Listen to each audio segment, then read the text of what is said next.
Kenapa ya sehari 24 jam tuh kayaknya kurang aja gitu one-oners.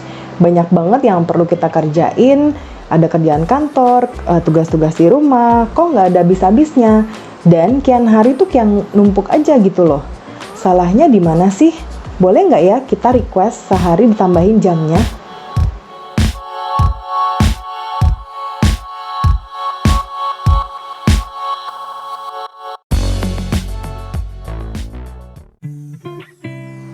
Hai one-oners, pasti siapapun pernah ngerasain pekerjaan yang perlu kita lakuin tuh ada banyak banget. Saking banyaknya sampai kita bingung mau mulai dari mana, mau ngerjainnya mulai dari mana. Terus akhirnya jadi males, udah stres duluan nih, jadinya malah numpuk-numpuk terus kerjaannya. Kita mau bahas tentang effective time management. Nah, effective time management bukan berarti kita melakukan hal lebih banyak atau melakukannya dengan lebih cepat. Ya. Nah, effective time management berarti kita menyelesaikan pekerjaan kita yang penting di hari itu. Nah, sebelum kita masuk ke tips dan cara mengatur tugas yang efektif, kita bahas dulu yuk tentang manajemen waktu yang buruk. Kalau kamu ngerasa bahwa di hari kerja kamu atau di keseharian kamu keadaan selalu chaos atau kacau, karena kamu terlalu mencoba untuk melakukan banyak hal di waktu yang sama. Dan tentunya masalahnya bisa juga dari cara kamu dalam mengatur tugas atau task management. Nah, untuk task management, kamu bisa nonton videonya di sini, di link yang ada di atas ini, setelah kamu selesai menyimak video ini sampai akhir. Ya, bolehlah mampir ke video tersebut supaya bisa lebih efisien lagi time management kamu. Oke? Nah, coba kamu luangkan waktu dulu sejenak untuk mengecek manajemen waktu kamu. Coba dengan cara menjawab beberapa pertanyaan yang akan aku ajuin berikut ini. Yang pertama, apakah kamu sering menghentikan pekerjaan untuk membalas email, telepon, atau pesan-pesan? Apakah kamu sering merasa bingung hari ini harus apa, harus ngapain, terus apa aja yang udah kamu lakukan? Kemudian, apakah kamu mendapatkan feedback jelek atau negatif di proyek terakhir kamu? Apakah kamu sering melewatkan deadline kamu? Apakah kamu merasa kewalahan dengan banyaknya tugas yang menumpuk? Apakah kamu merasa bahwa kamu kehilangan kontrol atas alur kerja kamu, atau bahkan atas hidup kamu? Nah, kalau kamu menjawab iya lebih dari satu pertanyaan tadi, besar banget kemungkinannya kamu tuh nggak ngatur waktu kamu dengan baik. Tapi kamu nggak perlu khawatir karena itu semua tuh bisa diatasi dan diperbaiki. Gimana sih caranya? Nah, ada tips-tips yang mau kita bagikan di sini. Disimak ya satu persatu. Yang pertama adalah plan your day. Ini nih kunciannya dari time management. Idealnya kamu harus merencanakan agenda kamu untuk seminggu ke depan atau paling nggak sehari sebelumnya deh. Ya, gampangannya untuk merencanain hari kamu adalah kamu tuh bikin tugas atau daftar tugas di hari berikutnya atau di satu minggu ke depan kamu mau ngerjain apa. Kenapa harus begitu? Karena kalau kamu udah tahu apa yang masih kamu kerjain di besok hari atau di seminggu ke depan, kamu punya agenda tugas-tugas apa aja yang harus kamu kerjain. Nah, kamu bisa tetap teratur dan fokus pastinya. Jadi kalau kamu udah ngerjain tugas A, kamu tinggal lihat abis itu rencana kamu di agenda tersebut, kamu harus ngerjain apa lagi. Nah, dengan begitu, kamu nggak ngabisin waktu untuk mikir lama-lama gitu loh. Abis ini harus ngerjain apa lagi ya gitu. Nah, kalau kamu punya daftar tugas, kamu juga bisa memantau kemajuan agenda tugas kamu. Ada yang kelewat nggak deadline-nya? Atau ada pekerjaan yang overload nggak, dan lain-lain. Yang berikutnya adalah tentukan prioritas tugas kamu. Kalau tadi kamu sudah punya daftar tugas, berikutnya kamu bisa bikin prioritas dari daftar tadi. Tadi kan daftarnya acak ya, kamu bikin list aja. Supaya apa? Supaya kamu bisa menyusun tugas kamu berdasarkan tingkat kepentingannya. Dari deadline-nya, atau ekspektasi dari diri kamu, dan pastinya dari atasan kamu. Nah, untuk ngebantu kamu bisa buat tabel seperti ini. Ini namanya Eisenhower Matrix. Yang hebat dari matrix Eisenhower ini adalah kamu bisa bikin sesimpel mungkin. Bahkan saat dalam perjalanan menuju kantor, pakai notes, pakai Google Keep, atau pakai aplikasi pencatatan lainnya. Pakai kertas juga boleh. ya, untuk memprioritaskan tugas kamu dengan cepat. Dengan matriks ini, dengan mudah kamu bisa melihat tugas-tugas mana aja yang benar-benar membutuhkan perhatian kamu.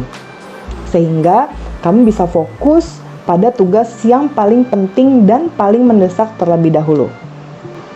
Untuk bagian ini, sudah ada pembahasannya dengan lengkap di video dengan judul Cara Mengatur Tugas dengan Eisenhower Matrix.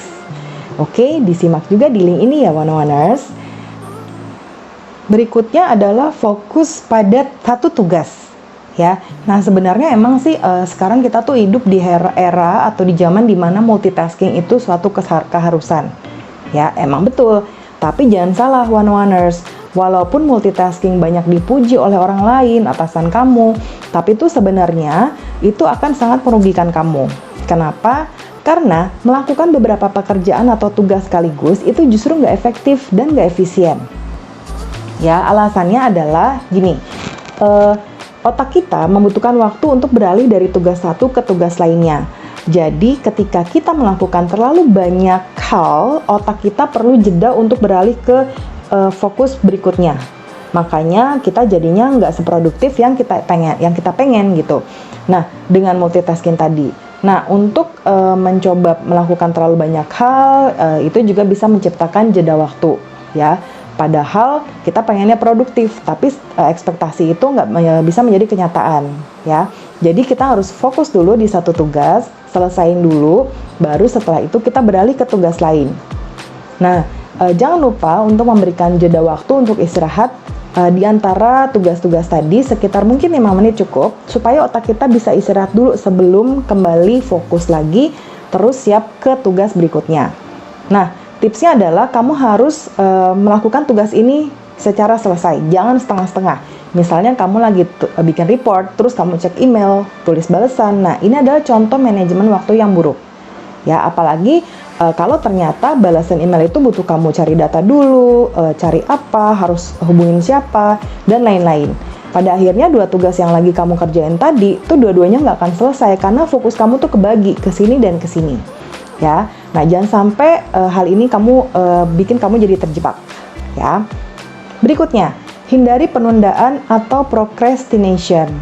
Rasa malas tuh emang pasti akan muncul ya ketika kita mau memulai suatu pekerjaan. Nah, rasa malas ini yang akhirnya menyebabkan kita menunda-nunda pekerjaan.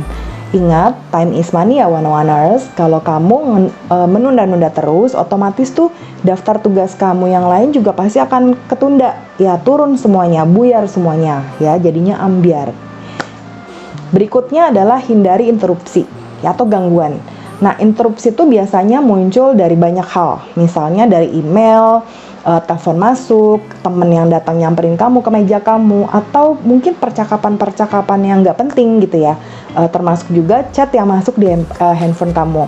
Ya, itu sebenarnya hal-hal yang bikin kepo gitu. Kita pengen tahu misalnya chat dari siapa sih gitu. Kita pengennya tuh fast respon gitu. Nah, tapi teman-teman di sini jangan sampai kegoda sama jebakan-jebakan ini. Kalau kamu khawatir melewatkan email penting atau chat penting, kamu bisa luangkan waktu beberapa menit setelah kamu selesai tugas yang satu tadi.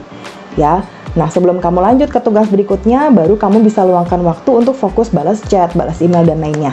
Nah, ini untuk tips untuk menghindari interupsi adalah kamu bisa pakai headset, pasang muka serius ya, atau kamu bisa booking satu ruangan meeting yang kecil mungkin ya, supaya kamu bisa terhindar dari kebisingan di meja kerja kamu, dari kolega-kolega kamu yang datang buat sekedar chit-chat.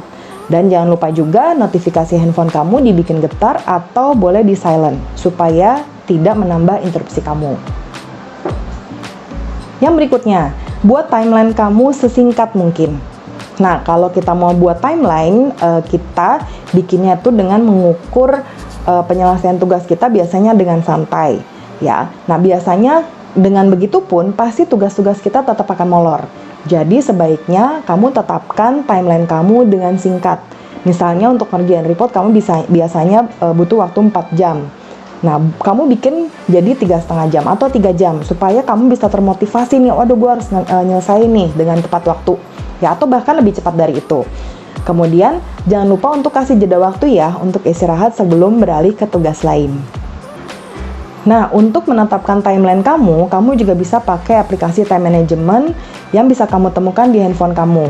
Ada banyak kok aplikasi-aplikasi yang bisa kamu download, kamu tinggal coba-coba aja yang mana yang cocok sama kamu. Ya, kamu coba install, cek enak nggak, kalau enggak ya kamu tinggal uninstall, cari lagi yang lain.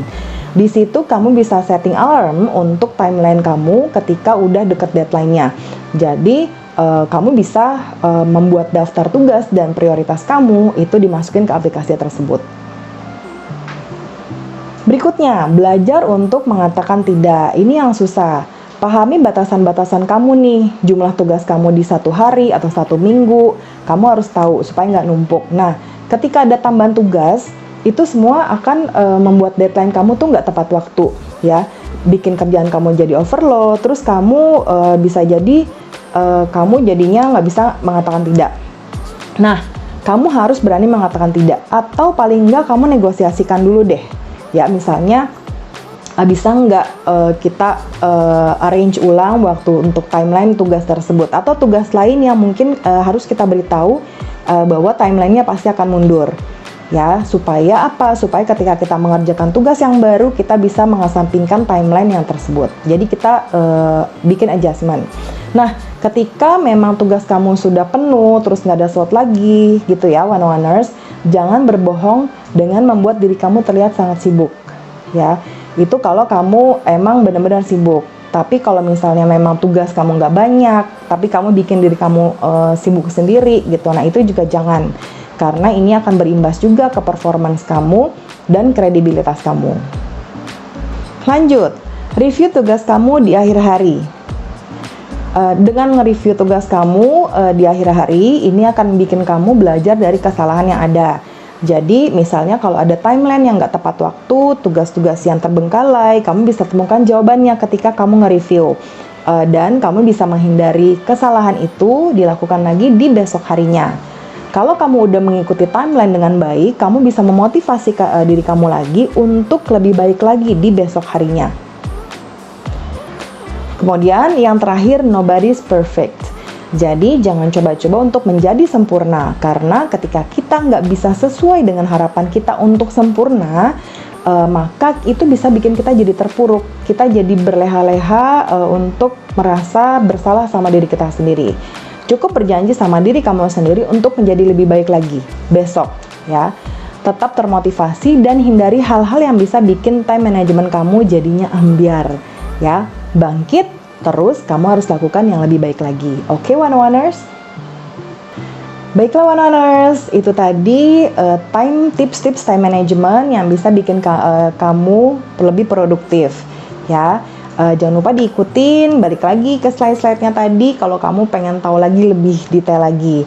Nah, jangan lupa di-subscribe, klik loncengnya supaya kamu bisa dapat notifikasi untuk video-video terbaru. Jangan lupa di-like dan share juga ya. Sampai jumpa di video-video berikutnya, one-oners. Bye!